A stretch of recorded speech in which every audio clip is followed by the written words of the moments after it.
존경하는 사역자 여러분, 지난 시간에 이어서 계속 강의를 진행하도록 하겠습니다. 더 나아가서 이 666표를 받은 자도 혹시 회개가 나중에 가능할까 하는 부분에 대해서 우리 한번 흥미롭게 살펴보시기를 바랍니다. 666표는 적그리스도가 출현하고 나서 짐승, 즉 짐승에게 속한 것이라는 표로서 사람의 수인 666을 받게 하고, 이 표가 아니면 어떤 형태로든지 물건을 매매할 수 없도록 한 것이죠. 그렇게 됐기 때문에 먹고 살기 위해서는 이 선택의 여지가 없이 결국 666표를 받는 상황이 계속 유지될 수밖에 없을 것이라는 것입니다. 또한 계시록 14장 9절로부터 11절 말씀에 묘사되는 짐승과 그 우상에게 경배하고 666표를 받는 자에게 경배하는, 즉 프로스퀴눈 테스라고 하는 헬라어, 그리고 받는이라는 람바베이라는 동사, 이 동사는 미완료 현재 동사로서 지금 사용되고 있기 때문에 현재 계속 진행 중인 행위를 나타내고 있으므로 문법상으로 보면 666을 표를 받아서 계속 우상에게 경배하고 있음을 나타내기 때문에 결국 회개하지 못할 것이다 하는 것을 금방 우리가 이해할 수 있고, 결국 그런 영혼들은 멸망받을 수밖에 없다라고 해석할 수 있다는 것이죠. 한편 계시록 20장 5절에 의하면 이 660표를 받은 자는 천년왕국에 참여하지 못한다고 분명히 기록하고 있기 때문에 계시록 16장에서도 또 대환란의 기간 중에도 666표를 받은 자들을 포함한 사람들이 회개하지 않고 여전히 거기에 하나님께 저항하며 그야말로 인본주의적인 삶을 살면서 환란에 대해서는 개의치 않는 그런 모습을 보이고 있는 것은, 특히 그 중에서도 계시록 16장 1절에서부터 11절에서 다섯째 천사의 대접 재앙에 이르기까지 거듭된 이런 엄청난 재앙이 임하기에 666표를 받은 자 중에 회개하는 자가 있을 수도 있겠지만은 여전히 결과적으로 보면 회개치 않고 도리어 하늘의 하나님을 비방하고 하나님께 영광을 돌리지 않는 일들이 일어난 것을 보여주고 있다는 것입니다. 이러한 모든 정황으로 살펴볼 때 대환란 기간 중에 666표를 받은 사람들은 결국 사탄에게 속하였기 때문에 그 표를 받게 되었다고 해석할 수밖에 없을 것이므로 회개는 불가능하다라고 보는 것이 합리적이라는 것이죠. 이는 믿음도 마찬가지지만 회개도 인간의 자신의 자의적인 노력으로 되기보다는 하나님의 은혜로 부어져야만 가능하다는 것을 보여준다라고 볼 수도 있습니다.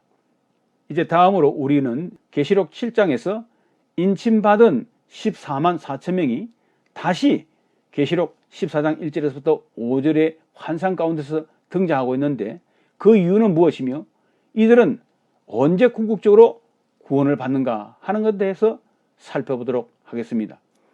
요한계시록 7장 1절 이하에서 재앙을 알리는 바람을 사방으로 불지 못하게 하는 것은 그 당시 세상에 거하는 이스라엘 백성 12파 중에서 14만 4천 명에게 인치는 것을 보여주는데, 이것이 계시록 9장 4절에서 보여주는 바와 같이 일단 그들이 대환란을 전후로 있게 될 재앙으로부터 이 14만 4천 명이 보호를 받기 위해서 인침을 받는다라고 해석한 것을 앞서도 말씀드린 바가 있습니다.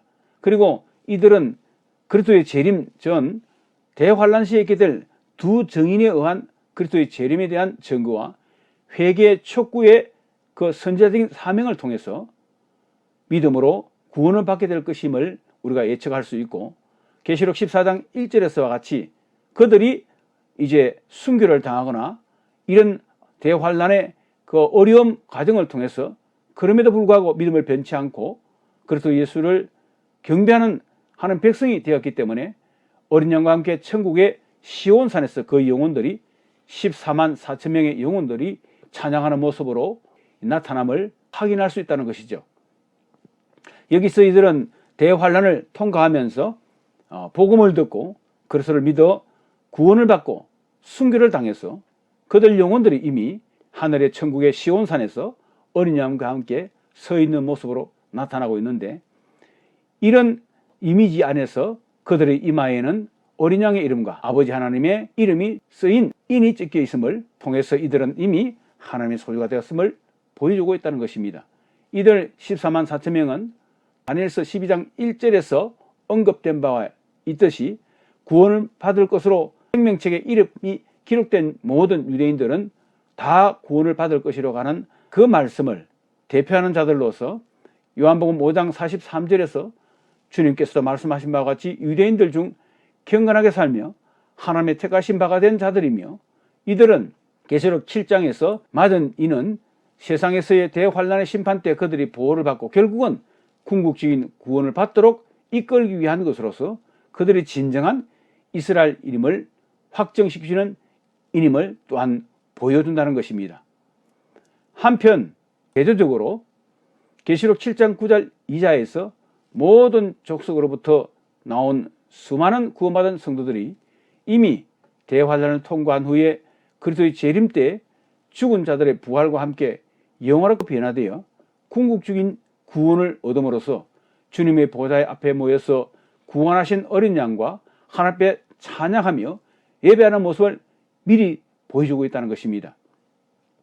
결국 이러한 모든 과정을 통해서 우리 하나님은 종말에 사는 성도들에게 분명한 구원, 궁극적인 구원에 이르도록 그 택한 백성들을 반드시 보호하시고 궁극적인 구원에 이르도록 인도하실 것이고, 그의 반면에 666표를 받는 등 예수 그리스도에 속하지 않는 모든 세상 사람들은 분명한 그들의 행위에 따른 하나님의 공의로운 심판이 이루어질 것임을 보여주고 있다는 것이죠.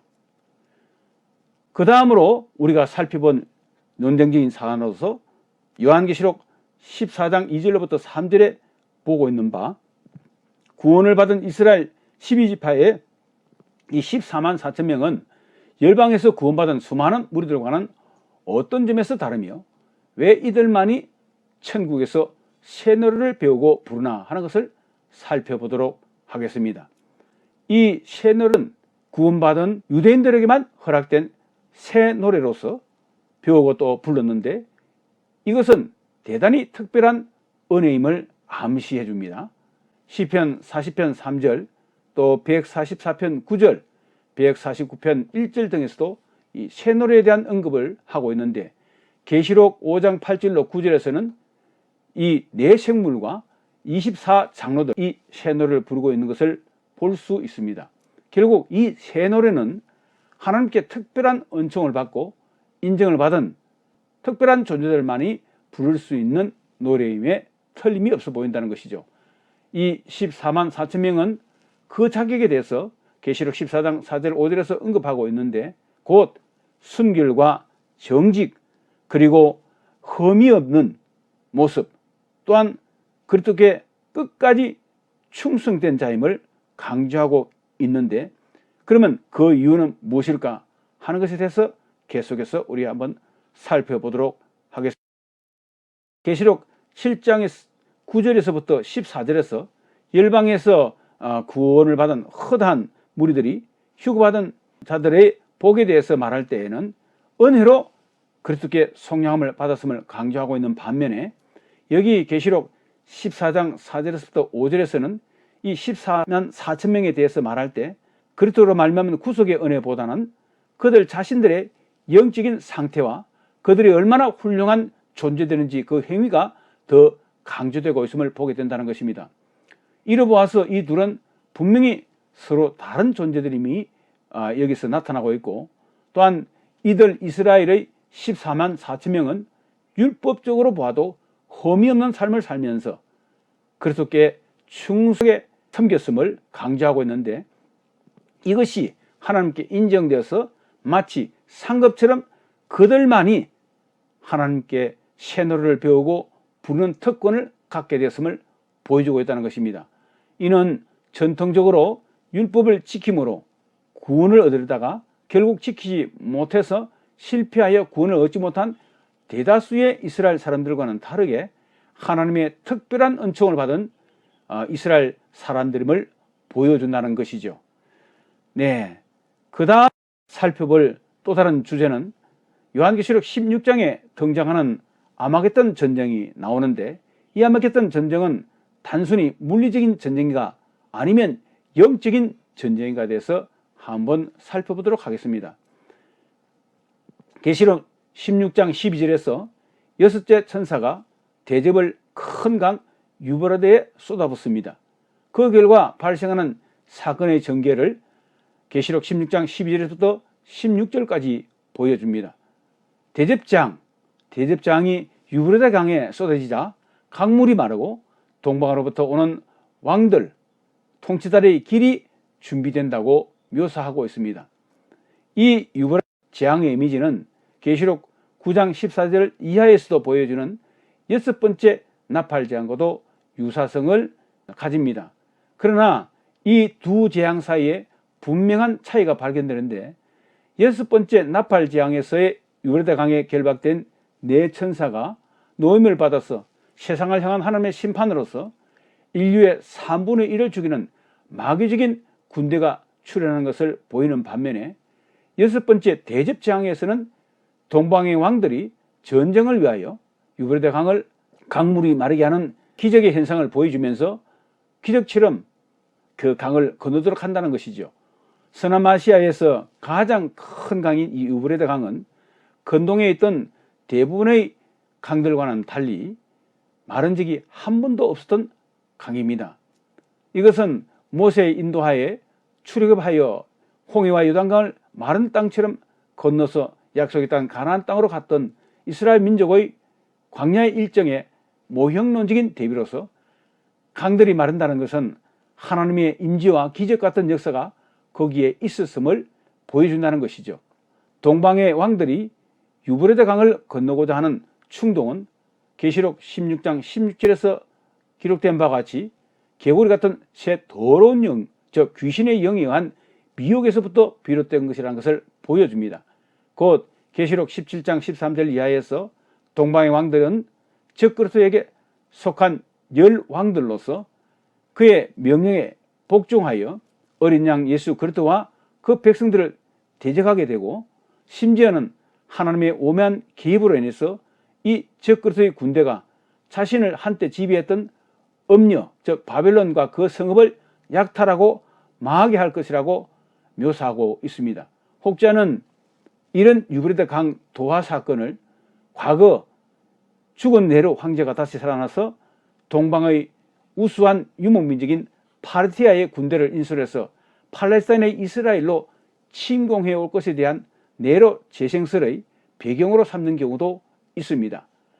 결국 이런 관점은 과거 로마와 파르티아 연합군이 이스라엘과의 사이에 고조되는 당시 역사적인 전쟁 발발의 정황을 배경으로 삼아서 사탄의 세력과 하나님과의 첨예한 내적이며 영적인 전쟁 상황을 극적으로 묘사했다고 보는 것이죠.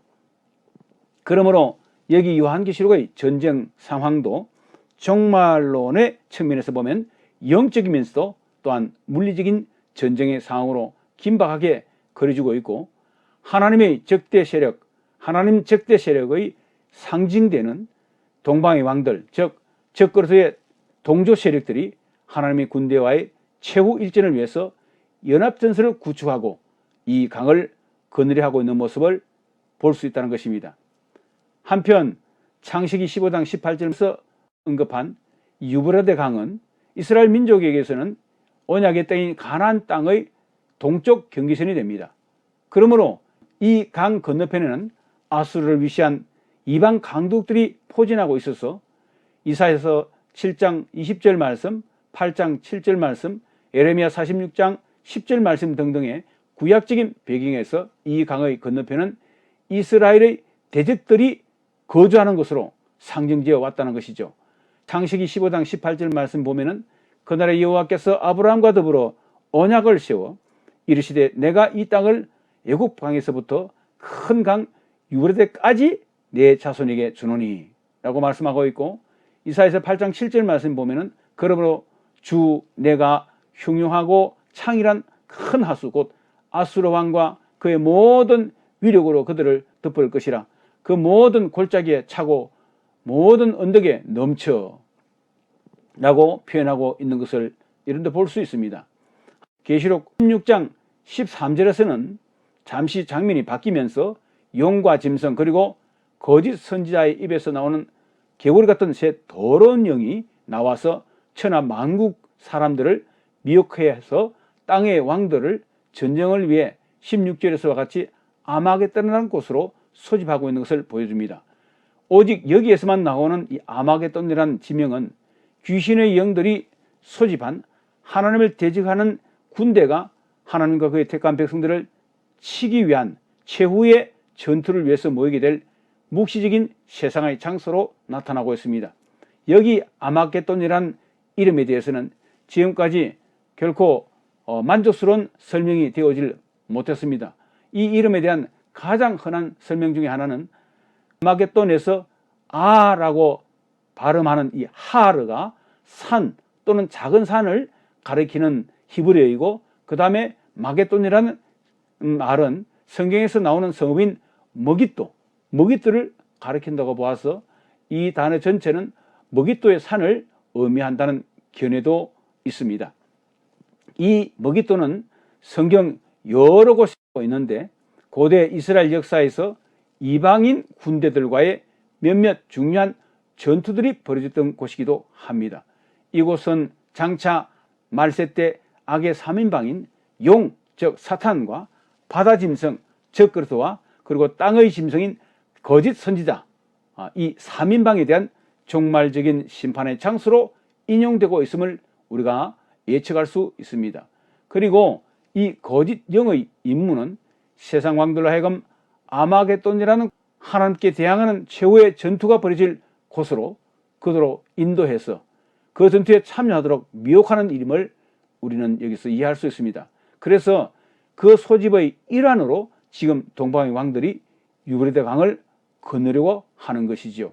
따라서 이 전쟁은 단순히 물리적인 전쟁이 아닌 본질적으로 보면 영적인 전쟁이면서 하나님과 사탄의 세력과의 큰 전투가 이 지상에서 일어날 것을 보여주고 있다는 것입니다. 하나님을 대적하는 사탄의 군대와 종말에 구원받을 이스라엘 민족을 포함한 하나님의 군대 간에 벌어질 대규모의 세계전쟁, 종말론적인 최후의 영적이며 물리적인 전쟁이 될 것임을 묘사하고 있습니다. 이런 사유로 인해서 이 전쟁은 또한 예수 그리스도의 재림과도 밀접하게 연결되어 있음을 간과해서는 안 된다는 것이죠. 왜냐하면 이 전쟁의 시점을 계시록 16장 14절에서의 하나님 곧 전능하신 이의 큰 날과 연결시키고 있기 때문입니다. 이 표현은 성경에서 보면은 요엘서 2장 11절, 또 스바냐서 1장 14절, 그 외에 이사야에서 여호와의 날이라고 해서 많이 인용되고 또 기록되고 사용되고 있는 것을 보게 됩니다.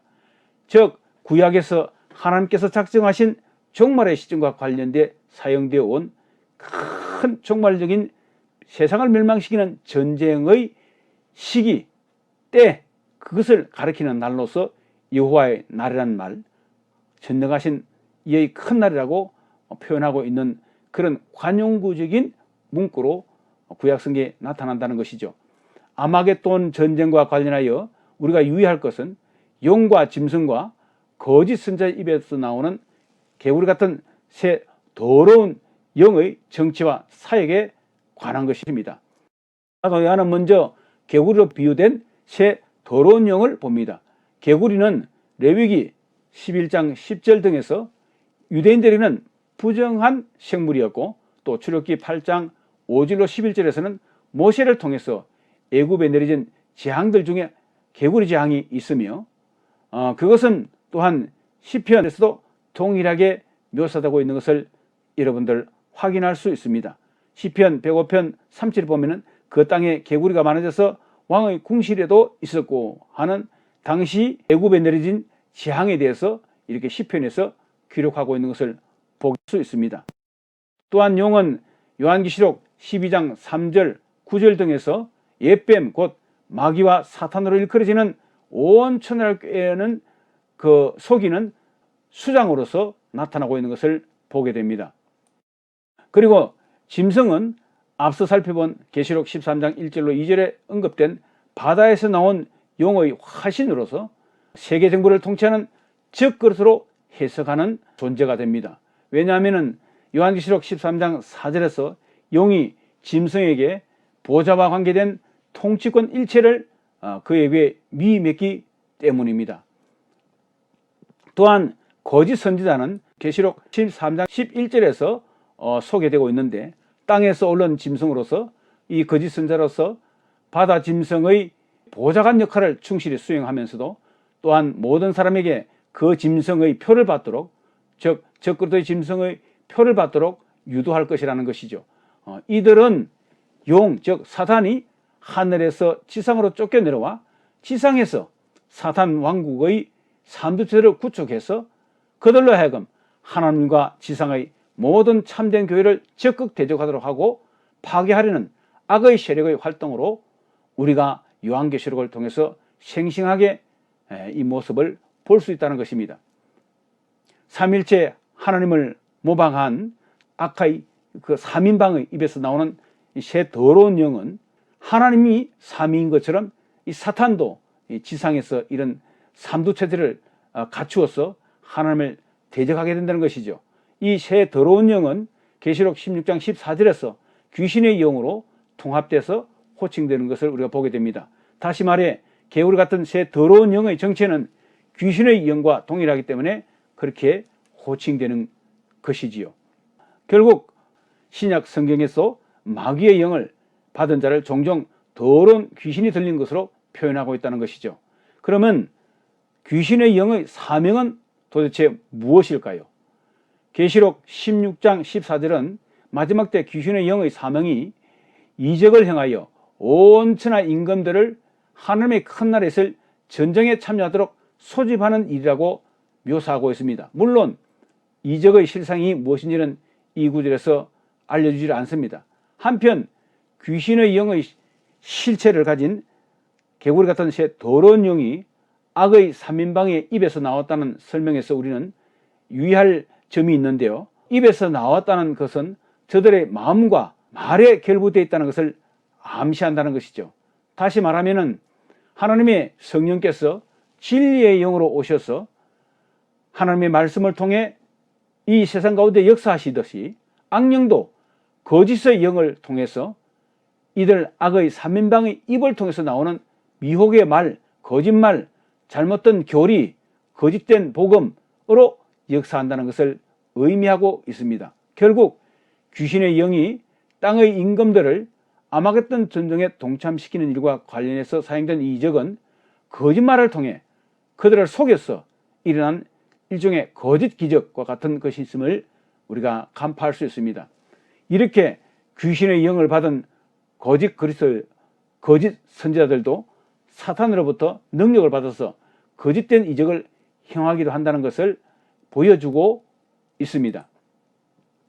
그래서 사도 요한은 영을 다 믿지 말고 오직 그 영이 하나님께 속하였나 시험하라. 그것이 하나님께 속하였나를 심하라고 권면하고 있는 것을 보게 됩니다.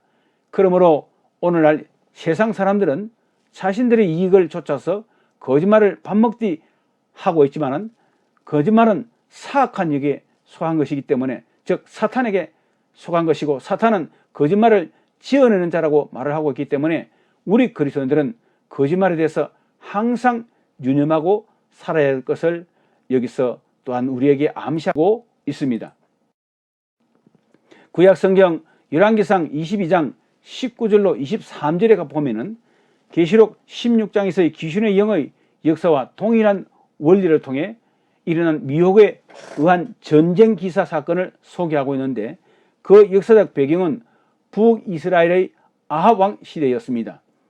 당시 이 아합 왕은 길랏 라못의 탈환을 위해서 아람과의 전투를 계획합니다. 그때 마침 이스라엘을 방문한 유다의 여호사밧 왕이 왔는데 아합은 그 전쟁에 함께 연합해서 싸울 것을 제안하고, 여호사밧 왕은 그러기 전에 먼저 하나님의 선지자에게 이것이 하나님의 뜻인지를 물어보자고 제안합니다.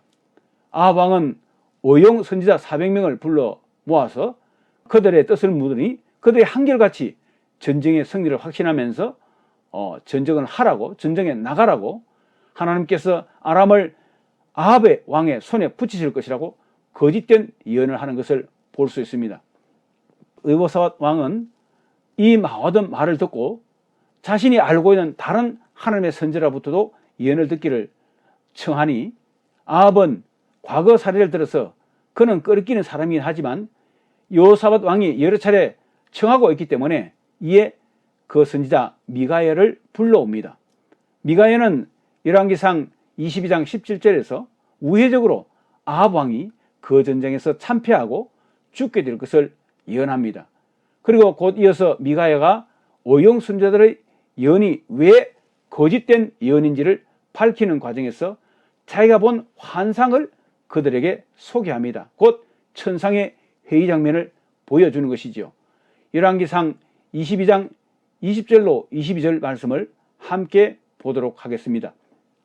여호와께서 말씀하시기를 누가 아합을 깨어 그를 길앗 라못으로 올라가게 해서 죽게 할꼬 하시니, 하나는 이렇게 하겠다 하고 또 하나는 저렇게 하겠다 하였는데 한 영이 나와서 여호와 앞에 서서 말하되 내가 그를 꾀이겠나이다.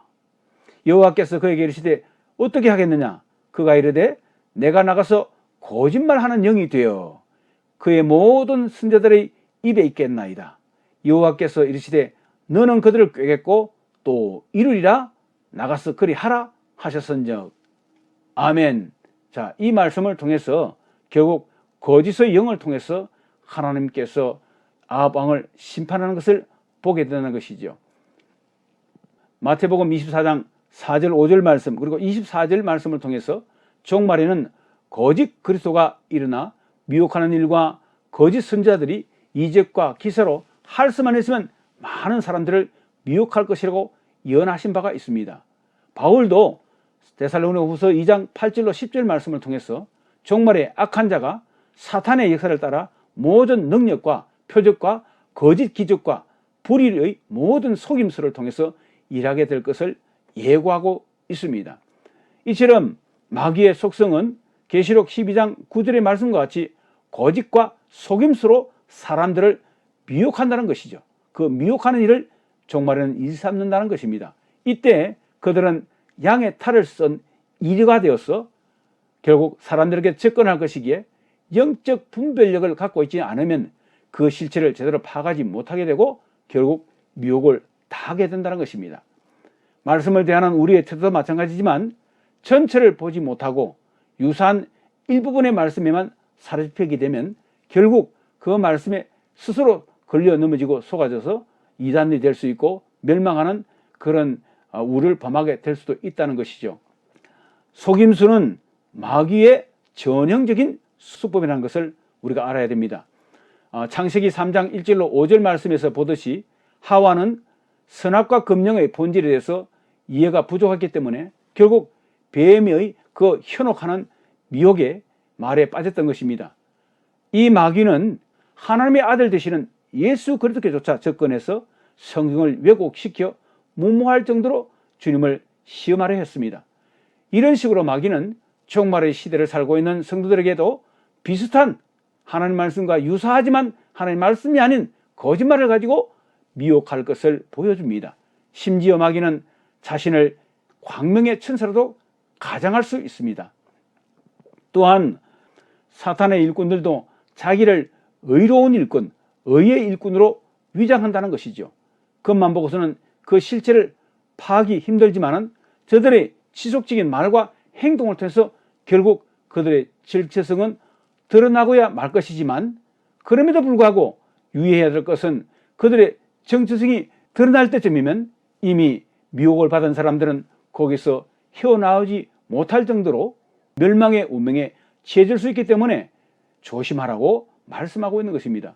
그러므로 종말의 시대를 사는 신자들에게는 성경, 특별히 요한계시록이 무엇을 말씀하고 있는지에 대한 총체적인 성경 계시관과 이해의 정립이 무엇보다도 어느 시대보다도 시급히 요청된다고 할 수 있겠습니다. 이와 관련해서 특별히 성경신학적인 관점에서 종말론적인 신앙생활에 대한 바른 지식을 먼저 확보하는 것은 대단히 중요한 일이 될 수 있습니다. 성경을 보고 연구할 때도 표면적인 해석 뒤에 감춰진 하나님의 이면적인 그 본의 진정한 의미를 깨닫고 믿음으로 순종하여 사는 삶이 너무나도 중요하다는 것을 말씀드리는 것이죠.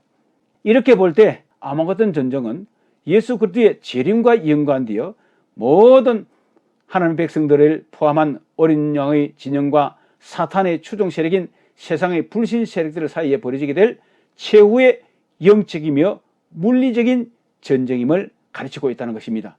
아마겟돈 전쟁이 우리에게 던져주는 의미는 영적인 전쟁이라는 사실, 그리고 계시록 16장 15절에서 성도들의 영적 각성을 촉구하는 내용이 소개되는 것과 또 14절에서는 귀신의 영이 하나님 곧 전능하신 이의 큰 날에 있을 전쟁을 위해서 온 왕들을 아마겟돈으로 모으는 이런 표현이 그것을 말해주고 있다는 것입니다.